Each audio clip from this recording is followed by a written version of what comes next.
Here's an issue that not a whole lot of people side with me on. Handicap parking spaces. I don't agree with them. I say get rid of handicap parking spaces. Oh my god, you're a monster! Handicap spaces are so wonderful! They're the best idea ever! No, they're not. They're stupid, they're horrible, and they're pointless, and there's no reason for them to exist, and I will prove it to you with my usual sterling, flawless, ironclad logic. Thank you very much, ladies and gentlemen. Here we are at the parking lot of a mall. Here's a handicap spot, and here's the mall. Let me ask you a question. If you're incapable of navigating this parking lot, then what business do you have walking around a mall? And if you're incapable of walking, if you got a wheelchair or something like that, well, I'm assuming that wheelchair works just as good out in the parking lot as it does in the mall. So how is it that you're perfectly capable of going through the big old mall, but you can't go through the little old parking lot? It doesn't make sense.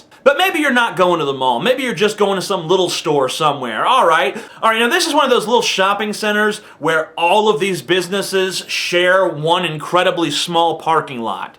You'll notice that the two handicap parking spaces are completely empty.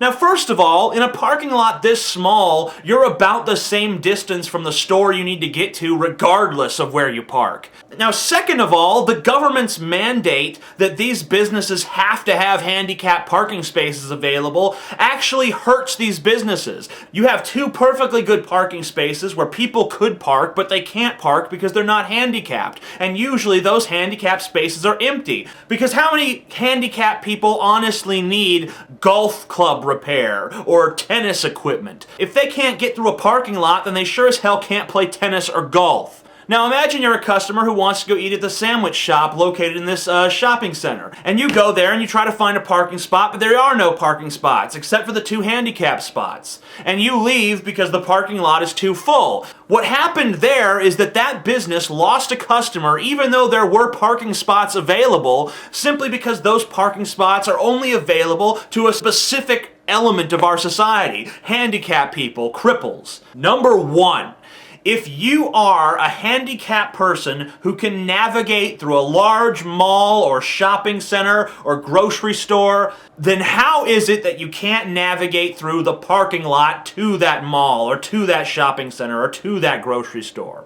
Number two, why does a small business need a handicap parking spot when essentially every spot in the entire parking lot is close enough to the business to begin with? Question number three, is it fair to hurt small businesses by essentially saying that perfectly good land that they own cannot be used for their customers to park on unless those customers happen to be handicapped? And I already know I'm going to get trolled a lot from this one from the PC crowd who will be angry because I'm attacking one of their sacred cows. But honestly, think about it. What is your logical objection to my statements? It seems like society's only justification for this is like, aw, poor cripples, let's give them a parking space. You know what? You're not being nice when you use that logic. All you're doing is patronizing these people. Let them be truly equal. Don't give them special rights. Just give them the ability to have the same rights as everyone else. So, favorite this video if you agree, or if you just like the presentation. I'm the Amazing Atheist, and I guess I'll see you later.